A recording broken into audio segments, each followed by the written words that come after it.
ओम श्री साईराम। परम आराध्य परम प्रेममय परम करुणामय भगवान बाबा चरण कमल रे कोटि कोटि प्रणति जणे आरंभ करिबा भगवान अवतार बाणी माध्यम रे भगवान आज आमको कौन संदेश देउछंती आसंतु सुनिबा। मानव सेवा ही माधव सेवा। असल स्वरूप ज्ञान हासिल करिबा दिगरे थिबा 9टी सोपान मध्यरु सेवा सर्वाधिक कष्ट। भगवत कृपा लाभ करिबा पई अंतर रे सृष्टि हेउथुबा व्याकुलतारु उद्भव कर्म ही मूलत सेवा।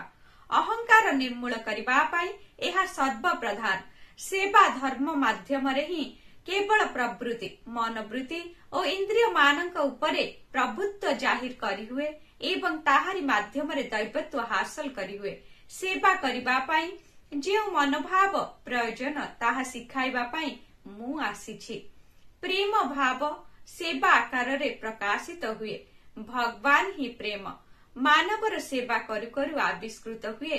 मानव सेवा ही माधव सेवा। शुभ सकाळ। आपणकर दिनटी मंगलमय हेउ।